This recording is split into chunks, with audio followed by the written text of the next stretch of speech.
Merely a guide, it is a compassionate companion, a mirror that gently shows us how we become prisoners of our own minds.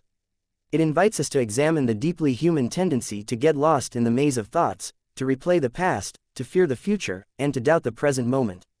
The wisdom within these pages doesn't scold or shame, it embraces us with understanding and offers us the tools to come home to ourselves. At the heart of this book lies the truth that overthinking is not a flaw or a defect, it's often the result of caring deeply, of wanting things to go well, of striving for control in a world that is largely unpredictable. But the author reminds us that while thinking is natural, overthinking is when thought turns against us. It's when we rehearse conversations that haven't happened, fear outcomes we cannot predict, and cling to the illusion that if we just think hard enough, we'll somehow find safety. The book begins by addressing the root of overthinking, the fear of uncertainty. We overthink because we're trying to eliminate all risk. But life, in its very nature, is uncertain. Trying to plan every moment is like trying to catch the wind in your hands. The author illustrates this through the story of a woman named Elena, who found herself constantly obsessing over her relationship. Every text message, every delay in response, every shift in tone became a source of anxiety. She tried to analyze her partner's words from every angle, trying to predict if the relationship would last. And in that process, she forgot to actually experience the relationship. She was too busy trying to protect herself from the pain she feared might come. Elena's story is not uncommon. Many of us live more in imagined futures than in the richness of the now. The first powerful insight the book offers is that awareness is the beginning of healing. You cannot change what you are not, instead of reacting to them. It suggests simple mindfulness techniques, like setting aside just 5 minutes to sit in silence and watch your thoughts come and go, like clouds in the sky. Over time, you begin to notice that you are not your thoughts, you are the one observing them. That shift in identity, from being consumed by thoughts to witnessing them, creates space.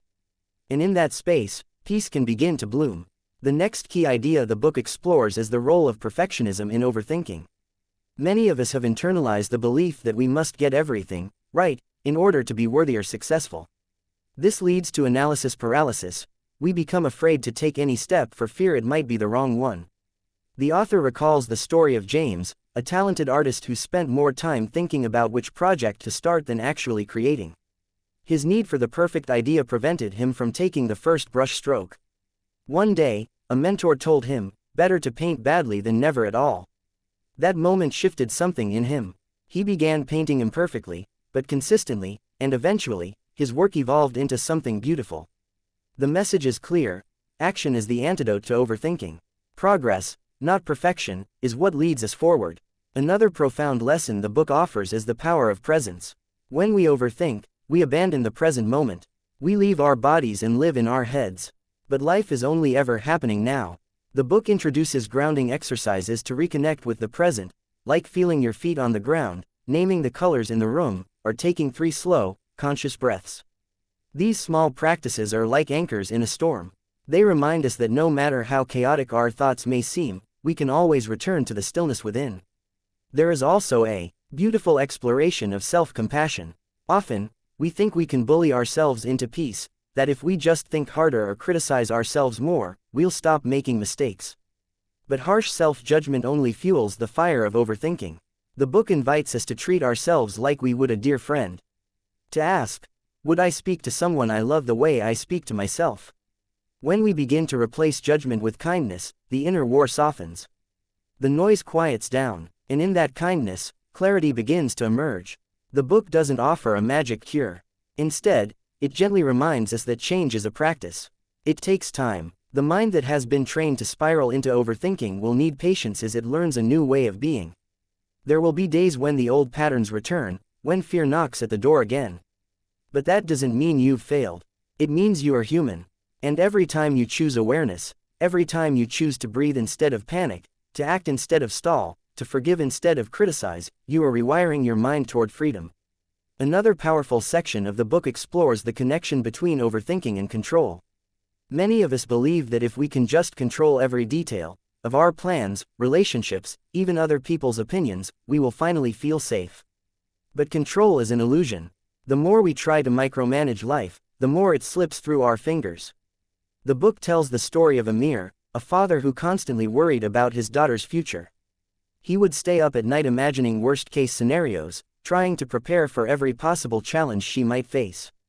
Eventually, he realized that his worry was not helping her, it was keeping him from being present with her. He learned to shift from control to trust. Trust doesn't mean passivity, it means doing your best, and then letting go. That surrender is not weakness, it's wisdom. The author also explores the trap of comparison. In today's world, where everyone's highlight reel is on display, it's easy to fall into the habit of measuring ourselves against others. Overthinking thrives in comparison, it tells us we're behind, not good enough, unworthy. The book offers a tender reminder, your path is yours alone. You are not late, you are not less. The journey you're on is sacred. It's okay to grow slowly. It's okay to fail and begin again.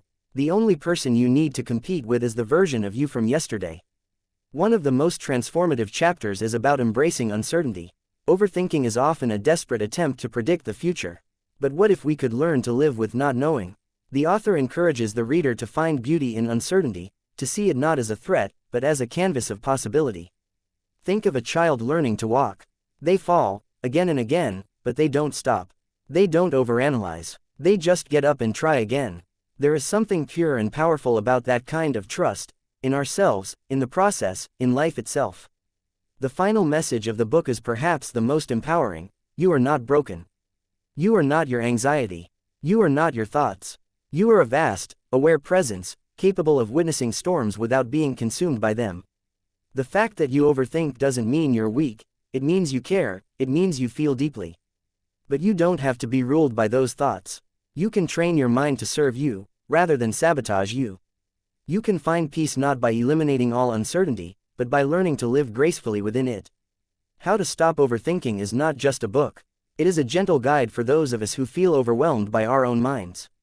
It reminds us that healing is not about changing who we are, it's about remembering who we've always been beneath the noise. Calm, whole, enough. This journey is not about becoming perfect. It's about becoming present. It's about choosing peace, one breath, one thought, one moment at a time. And in that quiet choosing, we reclaim our power. We come back to ourselves. And that, truly, is the beginning of everything.